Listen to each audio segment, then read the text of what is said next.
Hello everyone, welcome back to my channel. আজ আমি আপনাদের জন্য নিয়ে এসেছি মাস্টার্ড সসের রেসিপি। বিভিন্ন রেস্টুরেন্টে বার্গার এবং স্যান্ডউইচের সাথে একটা ইয়েলো কালার সস সার্ভ করা হয়, সেটাই হলো মাস্টার্ড সস। মেক্সিকান ফুড এবং ফাস্টফুডের সাথে এই সসটি খুবই ইয়াম্মি লাগে।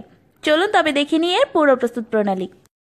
মাস্টার্ড সসটি তৈরির জন্য আমি 2 টেবিল চামচ সরষে বাটাকে 1 কাপ পানির সাথে গুলিয়ে নিয়েছি। আমি এখানে সাদা সরিষা ব্যবহার করেছি, আপনারা চাইলে কালো সরিষাও ব্যবহার করতে পারেন। এবার এই গোলানো পানিটাকে আমি ছাঁকনির সাহায্যে ছেঁকে নিব। ছেঁকে নেওয়া হয়ে গেলে এর মধ্যে আমি দিচ্ছি 1 চা চামচ পরিমাণ কর্নফ্লাওয়ার। এবার এটাকে খুব ভালোভাবে মিক্স করে নিব। কর্নফ্লাওয়ারটা মিক্স করা হয়ে গেলে এটাকে আমি আবার ছেঁকে নিব, যাতে এর মধ্যে কোনো লাম্পস না থেকে যায়। এরপর চুলায় একটি প্যান দিয়ে তার মধ্যে আমি সরষে গোলানো পানিটা নিয়ে নিচ্ছি। এ পর্যায়ে চুলার আঁচটা মাঝারি থেকে একটু কম রাখতে হবে। প্রায় 1 মিনিটের মতো সরষের পানিটাকে জাল করার পরে এটা ঘন হয়ে আসবে। এরপর এর মধ্যে দিয়ে দিতে হবে 1 চা চামচ চিনি এবং মধু দিতে হবে 4 চা চামচ। এই মাস্টার্ড সসটাতে কিন্তু মধুই ব্যবহৃত হয়।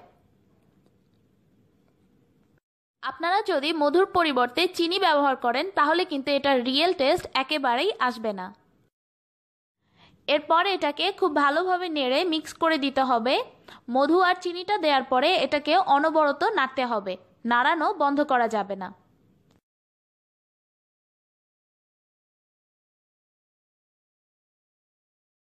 মধু আর চিনিটা মিক্স করা হয়ে গেলে আমি এর মধ্যে দিচ্ছি খুব সামান্য পরিমাণ একটু রসুন বাটা, খুবই সামান্য, আমি 1 থেকে 2 চিমটির পরিমাণ দিয়েছি।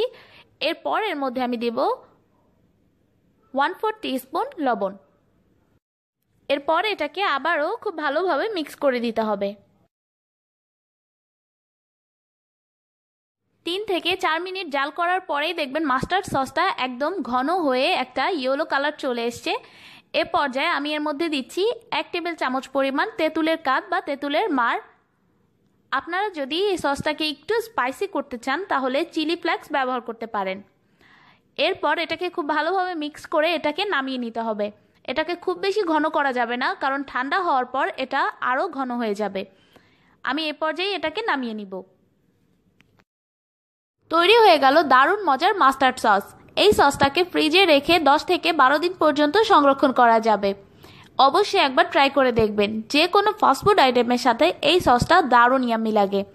আজ এ পর্যন্তই। আমার চ্যানেল সাবস্ক্রাইব করতে একদম ভুলবেন না। আল্লাহ হাফেজ।